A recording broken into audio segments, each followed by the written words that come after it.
Now if I can just not forget everything. You know, your brain that you use so little of, it's not a storage cabinet. Forgetting gives you the wrong impression. It's not that you have this stuff that you're remembering. It's that you are in the vibrational vicinity, so you're transmitting and receiving. In other words, the source within you never forgets who you are. The source within you never forgets what you want. And when you get in the vicinity of it, you become very clear-minded. Isn't that the way it works? Yes. Helps weed out a lot of things.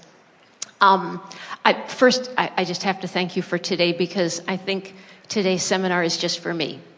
Almost everybody who's been in the chair has addressed something that I had a question about. It is co-creating at its goodness. best. Yes. I spent the last 2 weeks trying to come up with a way to ask you a question that was Unfortunately, we've used all your time. It was very upstream. And I couldn't come up with a way, and when you started speaking this morning, I released it immediately. I said, you know what? Abraham's told me enough over the years. I don't need to ask that question. The second guy in the chair asked my question, and you answered it so fast. So the question I do have has to do with my inner being, because I'm learning that really is what I want now. I'm pretty good at manifesting things. I want to be more in touch with my inner being. Well, if you're good at manifesting things, you must be in touch with your inner being. So I want to be because more one follows the consciously other. in touch with it, or just an easy flow of information. Feeling good on purpose. Feeling good on purpose is what deliberate creating is. Mm-hmm. But feeling good is feeling good.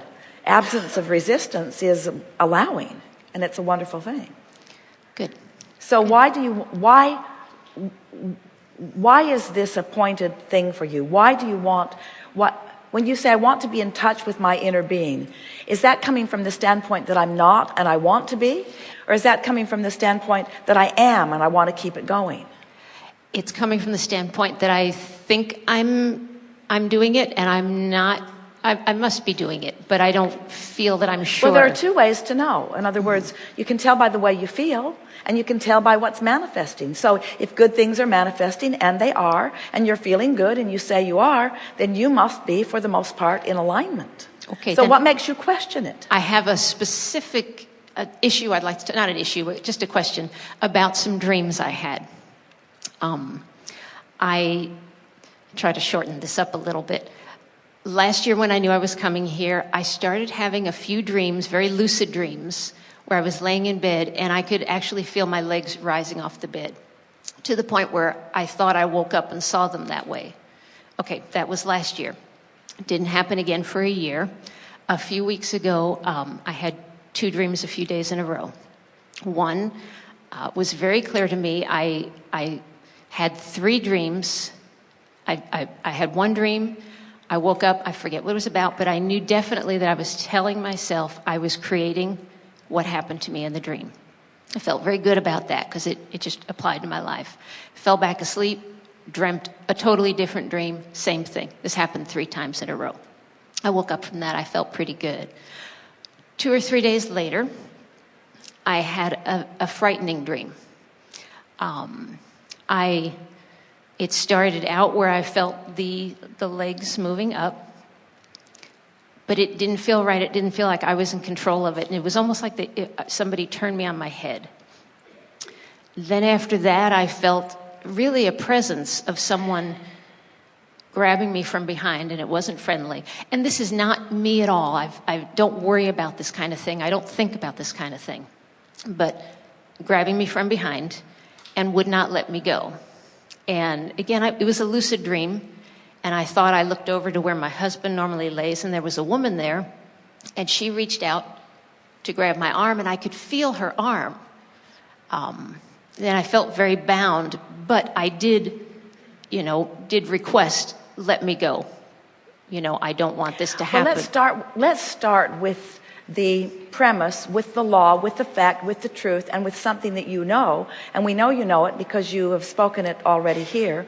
And that is that what you're thinking and what you're feeling and what's manifesting are always a vibrational match. In other words, you are creating your reality.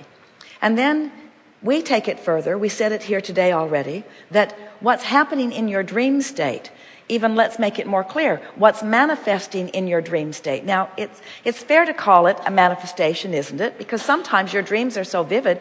You said very lucid. So it is something that is as real as your reality. In terms of, even though your eyes are closed, you're still seeing. Mm-hmm. Even though you are in a dream state, you are still interpreting through physical sense structure and that sort of thing. So what you're creating in your dream state is still your creation.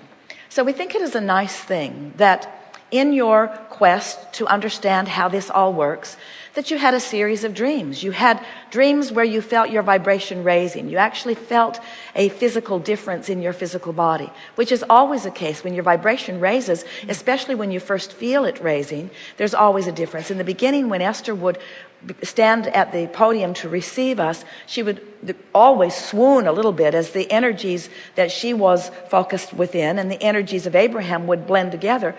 There was always a little feeling of disorientation in the beginning for Esther.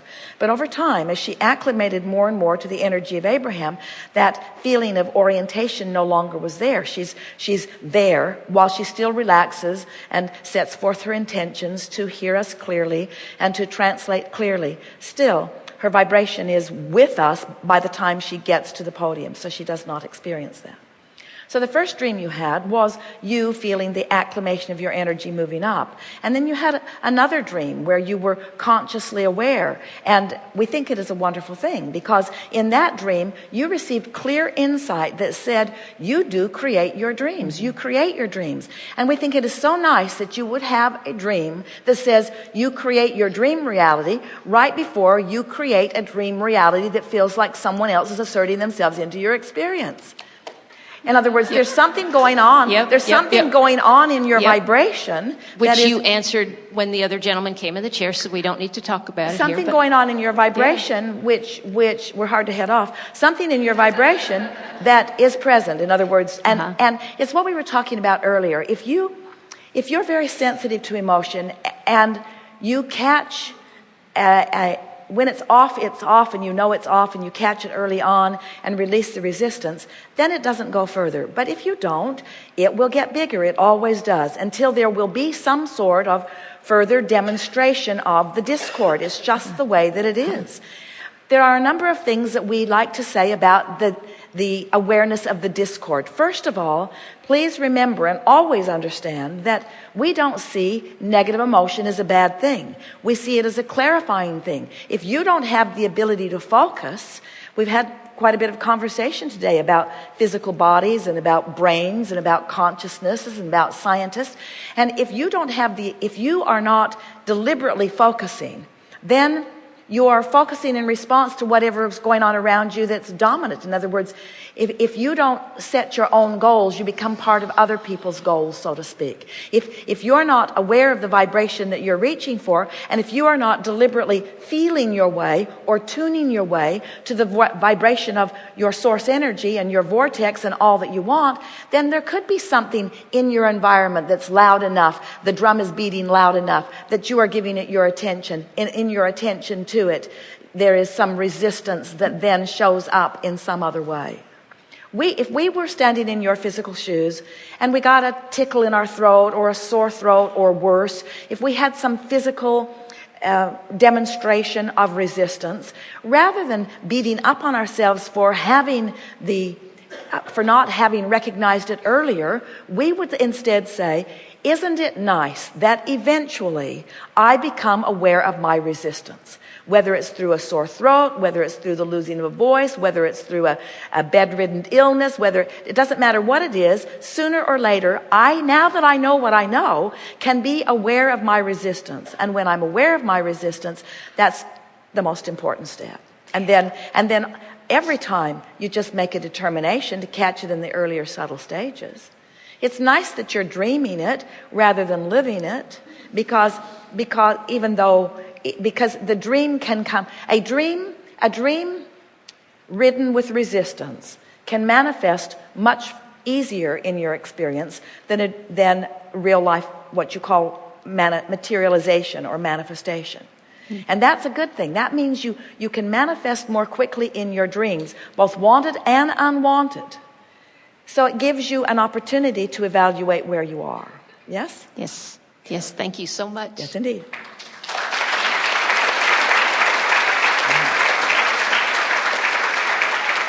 We've been saying that if we were awakening from unpleasant dreams, that would give us an indication that we would want to be more aware of when we're feeling unpleasant emotions and catch them in the earlier subtle stages. If we were awakening from really pleasant dreams, we would say, nothing to change, just keep doing what I'm doing. Keep watching the same television programs, keep listening to the same conversations, keep hanging around with the same people. In other words, change nothing if your dreams are pleasing you. But when your dreams or manifestations are not pleasing you, then it's time to look for the more subtle evidence, and that is the emotion. Really good. Right here. Stand if you think it's you. You are the one. Wait. Yes.